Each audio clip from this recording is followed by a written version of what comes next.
ಮೋರಿ ಜಾಲಾಡಿದ್ರು ಕೂಡ ಮೊಬೈಲ್ ಮಾತ್ರ ಸಿಗಲಿಲ್ಲ. ಸ್ಟೋನಿ ಬ್ರೂಕ್ಸ್ ಪಬ್ನಲ್ಲೂ ಕೂಡ ಕಾಕಿ ಸ್ಥಳ ಮಹಜರನ್ನ ಮಾಡ್ತಾ ಇದೆ. ಸ್ಟೋನಿ ಬ್ರೂಕ್ಸ್ ಪಬ್ನಲ್ಲೇ ಇವರು ಕೊಲೆ ಮಾಡೋದಕ್ಕಿಂತ ಮುಂಚೆ ಅಲ್ಲೇ ಇದ್ರು ಅನ್ನೋದು, ಪಾರ್ಟಿ ಮಾಡ್ತಾ ಇದ್ರು ಅನ್ನೋದು. ರಾಜರಾಜೇಶ್ವರಿ ನಗರದಲ್ಲಿರುವ ಸ್ಟೋನಿ ಬ್ರೂಕ್ಸ್ ಪಬ್ನಲ್ಲಿ ವಿನಯ್ ಮಾಲೀಕತ್ವದ ಪಬ್ ಇದು. ರೇಣುಕಾಸ್ವಾಮಿ ಕೊಲೆ ಕೇಸ್ಗೆ ಪೊಲೀಸರು ಈಗ ತನಿಖೆ ಮುಂದುವರಿಸ್ತಾ ಇದ್ದಾರೆ. ಅದರಂತೆ ತನಿಖೆಯ ಜಾಡು ಹಿಡಿದು ಹೊರಟಂತಹ ಪೊಲೀಸರಿಗೆ ಕೆಲವು ಎಕ್ಸ್ಕ್ಲೂಸಿವ್ ಮಾಹಿತಿ ಲಭ್ಯ ಆಗಿತ್ತು. ಅದರ ಪ್ರಕಾರ ಸ್ಟೋನಿ ಬ್ರೂಕ್ಸ್ ಮಾಲೀಕ ಇದರಲ್ಲಿ ಭಾಗಿಯಾಗಿದ್ದಾನೆ. ಆತನ ಪಬ್ನಲ್ಲೇ ಇದು ಪ್ಲಾನಿಂಗ್ ಆಗಿದೆ ಅಂತ.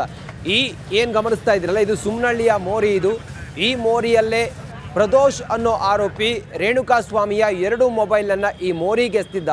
ಸತತ 1 ಗಂಟೆಯಿಂದಲೂ ಕೂಡ ಅಲ್ಲಿ ಆ ಮೊಬೈಲ್ಗಾಗಿ ಹುಡುಕಾಟವನ್ನು ಮಾಡ್ತಾ ಇದ್ದಾರೆ. ಆದರೆ ಮೊಬೈಲ್ ಮಾತ್ರ ಸಿಗಲಿಲ್ಲ ಅನ್ನೋದು ಈ ಸದ್ಯಕ್ಕೆ ತಿಳಿದು ಬರ್ತಿರುವಂಥ ಮಾಹಿತಿ. ಮತ್ತೊಂದು ವಿಚಾರ ಅಂತ ಹೇಳಿದರೆ, ರೇಣುಕಾಸ್ವಾಮಿಯ ಮೊಬೈಲ್ನಲ್ಲಿ ವಿಡಿಯೋ ಚಿತ್ರೀಕರಣ ಮಾಡಿದ್ರು ಅನ್ನೋದ್ರ ಬಗ್ಗೆಯೂ ಕೂಡ ಈಗ ಮಾಹಿತಿ ಇದೆ.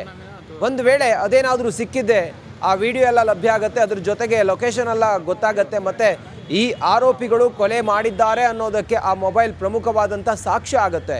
ಈ ಕಾರಣದಿಂದ ಆರೋಪಿಗಳು ಹೇಳಿದ ಮಾಹಿತಿಯ ಅನುಸಾರವಾಗಿ ಈಗ ಪೊಲೀಸರು ಸುಮನಹಳ್ಳಿಯ ಆ ಮೋರಿ ರಾಜಕಾಲುವೆ ಏನಿದೆ, ಆ ರಾಜಕಾಲುವೆಯ ಕೆಳಗಿಳಿದು ಹುಡುಕಾಟವನ್ನು ಮಾಡ್ತಾ ಇದ್ದಾರೆ. 2 ಮೊಬೈಲನ್ನು ಅಲ್ಲೇ ನಾನು ಎಸ್ದಿದ್ದೀನಿ ಅಂಥೇಳಿ ಪ್ರದೋಷ್ ಹೇಳಿರೋದ್ರಿಂದಾಗಿ ಅಲ್ಲೇ ಈಗ ಆ ಮೊಬೈಲ್ಗಾಗಿ ಹುಡುಕಾಟವನ್ನು ಮಾಡ್ತಾ ಇದ್ದಾರೆ.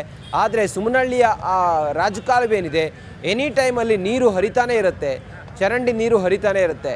ಹಾಗಾಗಿ ಆ ಮೊಬೈಲನ್ನು ಅಲ್ಲಿ ಎಸೆದಿದ್ದದ್ದು ಹೌದು ಅನ್ನೋದಾದರೂ ಕೂಡ ಆ ಮೊಬೈಲ್ ಮುಂದಕ್ಕೆ ಕೊಚ್ಕೊಂಡು ಹೋಗುತ್ತೆ.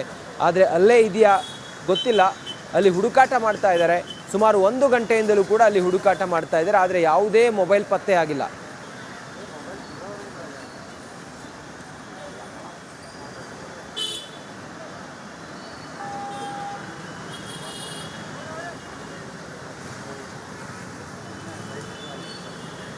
ಇನ್ನಷ್ಟು ಮಾಹಿತಿಗಾಗಿ ನಮ್ಮ ಪ್ರತಿನಿಧಿ ಒಂದು ಕಡೆಯಲ್ಲಿ ಸ್ಟೋನಿ ಬ್ರೂಕ್ಸ್ ಪಬ್ನಿಂದ ದೀಪ್ತಿ ನೇರ ಸಂಪರ್ಕದಲ್ಲಿದ್ದಾರೆ. ಹಾಗೆ ಸುಮನಹಳ್ಳಿಯ ಆ ರಾಜಕಾಲುವೆ ಮೋರಿ ಇದೆಯಲ್ಲ, ಅಲ್ಲಿ ಮೊಬೈಲ್ಗಾಗಿ ಹುಡುಕಾಟ ಮಾಡ್ತಾರೆ. ಅಲ್ಲಿಂದ ನಮ್ಮ ಪ್ರತಿನಿಧಿ ಅಜಯ್ ಕೂಡ ನೇರ ಸಂಪರ್ಕದಲ್ಲಿದ್ದಾರೆ. ನಾನು ಮೊದಲು ಅಜಯ್ ಮಾತಾಡಿಸ್ತೀನಿ.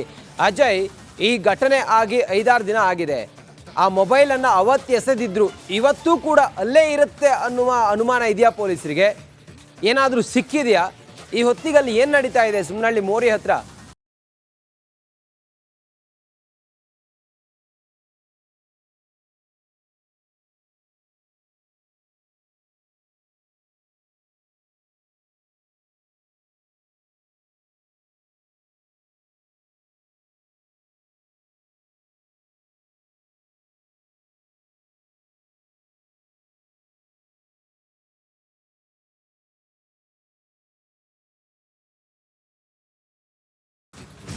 ಅಜಯ್,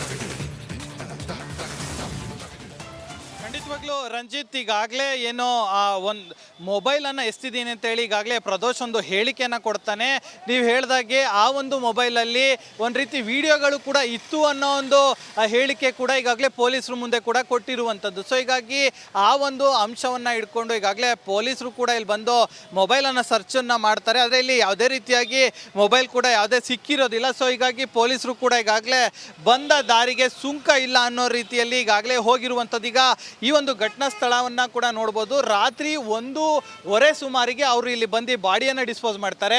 ಆ ನಂತರ ಆತನ ಜೊತೆಲಿದ್ದಂತಹ ಒಂದು ಮೊಬೈಲು ಮತ್ತು ರೇಣುಕಾಸ್ವಾಮಿಲಿದ್ದಂತಹ ಜೊತೆಲಿದ್ದಂತಹ ಒಂದು ಮೊಬೈಲ್, ಯೂಸ್ ಮಾಡ್ತಿದ್ದಂಥ ಮೊಬೈಲ್ ಎರಡನ್ನೂ ಕೂಡ ಇಲ್ಲಿ ಎಷ್ಟು ಆಗಿರೋದು ಕೂಡ ಈಗಾಗಲೇ ಬಹುತೇಕ ಅನ್ನೋ ಇನ್ವೆಸ್ಟಿಗೇಷನಲ್ಲಿ ಕೂಡ ಅವರು ಹೇಳಿರುವಂಥದ್ದು. ಸೊ ಆ ಒಂದು ದೃಷ್ಟಿಯಿಂದ ಕೂಡ ಇಲ್ಲಿ ಬಂದು ಮೊಬೈಲಿಗೆ ಪರಿಶೀಲನೆಯನ್ನು ಮಾಡ್ತಾರೆ. ಆದರೆ ಇಲ್ಲಿ ಯಾವುದೇ ರೀತಿಯಾದಂಥ ಮೊಬೈಲ್ ಸಿಗೋದಿಲ್ಲ. ಹೀಗಾಗಿ ಅವರು ಕೂಡ ಈಗಾಗಲೇ ಬಂದ ದಾರಿಗೆ ಸುಂಕ ಇಲ್ಲ ಅನ್ನೋ ರೀತಿ ಹೋಗಿರುವಂಥದ್ದು. ಅಂದರೆ ಮೊಬೈಲ್ ಎಸ್ತಿ ಬಹುತೇಕ ಇವತ್ತಿಗೆ 7ರಿಂದ 8 ದಿನ ಆಗುತ್ತೆ. ಸೊ ಹೀಗಾಗಿ ಯಾವುದೇ ಕಾರಣಕ್ಕೂ ಕೂಡ ಮೊಬೈಲ್ ಸಿಗೋದಿಲ್ಲ ಇಲ್ಲಿ, ಯಾಕಂದರೆ ಈಗಾಗಲೇ ಅದು ಕೂಡ ಕೊಚ್ಕೊಂಡು ಹೋಗಿರುತ್ತೆ. ಸೊ ಹೀಗಾಗಿ ಈಗ ಬಂದ ದಾರಿಗೆ ಸುಂಕ ಇಲ್ಲ ಅಂತ ಅವರು ಕೂಡ ಹೋಗಿರುವಂಥದ್ದು. ಇನ್ನು ನಟ ಚಿಕ್ಕಣ್ಣ ಏನಿದ್ದಾರೆ ಅವ್ರಿಗೂ ಕೂಡ ಈಗಾಗಲೇ ನೋಟಿಸ್ ಸರ್ವ್ ಆಗಿರುವಂಥದ್ದು.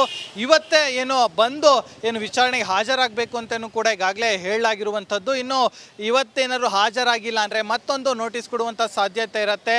ಆನಂತರ ಅವ್ರನ್ನ ಕರ್ಕೊಂಬರ್ಬೇಕಾಗತ್ತೆ. ಇನ್ನೊಂದು 3ನೇ ನೋಟಿಸಿಗೆ ಏನಾರು ಆದರೆ ಅವರನ್ನೇ ಹೋಗಿ ಪೊಲೀಸರೇ ಕರ್ಕೊಬಂದು ವಿಚಾರಣೆ ಮಾಡುವಂಥ ಎಲ್ಲ ಸಾಧ್ಯತೆಗಳು ಕೂಡ ಇರುತ್ತೆ. ಅಂದರೆ ಸಾಕಷ್ಟು ಬೆಳವಣಿಗೆಗಳು ಈ ಒಂದು ಕೇಸ್ನಲ್ಲೂ ಕೂಡ ಪ್ರತಿದಿನ ನಾವು ಕೂಡ ನೋಡ್ತಾ ಇದ್ದೀವಿ. ಇನ್ನೂ ಕೂಡ ಸಾಕಷ್ಟು ಬೆಳವಣಿಗೆ ಆಗುವಂಥ ಎಲ್ಲ ಸಾಧ್ಯತೆಗಳು ಕೂಡ ಇರುವಂಥದ್ದು. Ranjit, Ajay just hold. ಹಾಗೆ ನಮ್ಮ ಪ್ರತಿನಿಧಿ ದೀಪ್ತಿ ಇದ್ದಾರೆ ಸ್ಟೋನಿ ಬ್ರೂಕ್ ಪಬ್ನಿಂದ, ದೂರವಾಣಿ ಸಂಪರ್ಕದಲ್ಲಿದ್ದಾರೆ. ದೀಪ್ತಿ, ಸ್ಟೋನಿ ಬ್ರೂಕ್ ಪಬ್ ಇದೆಯಲ್ಲ, ಅಲ್ಲಿ ಈ ಆರೋಪಿಗಳು ಕೊಲೆ ಮಾಡೋದಕ್ಕಿಂತ ಮುಂಚೆ ಪಾರ್ಟಿ ಮಾಡ್ತಾ ಇದ್ರು ಅನ್ನೋದು ಸ್ಥಳ ಮಹಜರು ಈಗ ನಡೀತಾ ಇದೆಯಾ? ಏನಾದರೂ ಪೊಲೀಸರು ಕಲೆಕ್ಟ್ ಮಾಡಿದಾರಾ? ಸದ್ಯಕ್ಕೆ ಹೇಗಿದೆ ಅಲ್ಲಿನ ಪರಿಸ್ಥಿತಿ? ರಂಜಿತ್, ರೇಣುಕಾಸ್ವಾಮಿ ಕೊಲೆ ಪ್ರಕರಣದಲ್ಲಿ ಆರೋಪಿಯಾಗಿರುವಂತಹ ವಿನಯ್ ಮಾಲೀಕತ್ವದ ಸ್ಟೋನಿ ಬ್ರೂಕ್ ಇದು ರಾಜರಾಜೇಶ್ವರಿ ನಗರದಲ್ಲಿರುವಂತಹ ಒಂದು ರೆಸ್ಟೋ ಬಾರ್ ಆಗಿದೆ. ಕೊಲೆಗೂ ಅಂದ್ರೆ ಇವರೇನು ಹಲ್ಲೆ ಮಾಡ್ತಾರೆ ಅದಕ್ಕಿಂತ ಮುಂಚೆ ಇಲ್ಲಿ ಕೂತ್ಕೊಂಡು ಪಾರ್ಟಿಯನ್ನ ಮಾಡಿದ್ದಾರೆ ಅನ್ನೊಂದು ಮಾಹಿತಿ ಬಂದಿದೆ. ಹೀಗಾಗಿ ವಿನಯ್ನ ಈ ಒಂದು ರೆಸ್ಟೋ ಬಾರ್ಗೆ ಕರ್ಕೊಂಡು ಬಂದು ಸ್ಥಳ ಮಹಜರು ಮಾಡೋದಕ್ಕೆ ಎಲ್ಲಾ ರೀತಿಯ ಸಿದ್ಧತೆಗಳನ್ನ ಮಾಡ್ಕೊಳ್ಳಲಾಗ್ತಾ ಇದೆ. ಪೊಲೀಸರು ಈಗಾಗಲೇ ಈ ಒಂದು ರೆಸ್ಟೋ ಬಾರ್ ಹತ್ರ ಬಂದಿದ್ದಾರೆ. ಕೆಲವೇ ಹೊತ್ತಿನಲ್ಲಿ ವಿನಯ್ನ ಕರ್ಕೊಂಡು ಬಂದು ಇಲ್ಲಿ ಸ್ಥಳ ಮಹಜರು ಪ್ರಕ್ರಿಯೆ ಆರಂಭವಾಗುವಂತಹ ಸಾಧ್ಯತೆ ಇದೆ.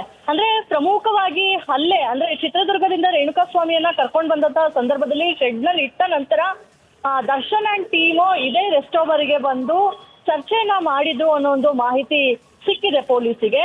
ನಂತರ ಹಲ್ಲೆ ಮಾಡಿದ ನಂತರವೂ ಅವರು ಇಲ್ಲಿಗೆ ಇದೇ ರೆಸ್ಟೋ ಬಾರ್ಗೆ ಬಂದು ಪಾರ್ಟಿಯನ್ನ ಮಾಡಿದ್ರು ತಡರಾತ್ರಿವರೆಗೂ ಅನ್ನೋ ಒಂದು ಮಾಹಿತಿ ಕೂಡ ಸಿಕ್ಕಿದೆ. ಈ ಹಿನ್ನೆಲೆಯಲ್ಲಿ ಸ್ಥಳ ಮಹಜರನ್ನ ಮಾಡೋದಕ್ಕೆ ಇಲ್ಲಿಗೆ ಕರ್ಕೊಂಡು ಬರಲಾಗುತ್ತೆ. ಇನ್ನು ಕೂಡ ವಿನಯ್ ಬಂದಿಲ್ಲ. ವಿನಯ್ ನಂತರ ದರ್ಶನ್ ಅವರನ್ನ ಕೂಡ ಕರ್ಕೊಂಡು ಬರುವಂತಹ ಸಾಧ್ಯತೆ ಇದೆ. ಅಂದ್ರೆ ವಿನಯ್ ಮತ್ತೆ ದರ್ಶನ್ ಅವರ ಫ್ರೆಂಡ್ಶಿಪ್ ಅನ್ನ ನೋಡೋಂಗಿದ್ರೆ ಕಳೆದ 5-6 ವರ್ಷಗಳಿಂದ ತುಂಬಾನೇ ಕ್ಲೋಸ್ ಆಗಿದ್ರು. ಸೊ ಹಲ್ಲೆ ಮಾಡುವಂತಹ ಸಂದರ್ಭದಲ್ಲೂ ಕೂಡ ದರ್ಶನ್ಗೆ ಜೊತೆಯಾಗಿ ವಿನಯ್ ಹೋಗಿದ್ರು ಅನ್ನೋ ಒಂದು ಮಾಹಿತಿ ಇದೆ. ಹೀಗಾಗಿ ಸ್ಥಳ ಮಹಜರಿಗೆ ಇಲ್ಲಿ ಸಿದ್ಧತೆಯನ್ನ ಮಾಡ್ಕೊಂಡಿರುವಂತದ್ದು. Ranjit, yes, thank you Deepti ನಿಮ್ಮೆಲ್ಲ ಮಾಹಿತಿಗಾಗಿ. ಅಜಯ್, ನಿಮ್ಗೂ ಕೂಡ ಥ್ಯಾಂಕ್ ಯು.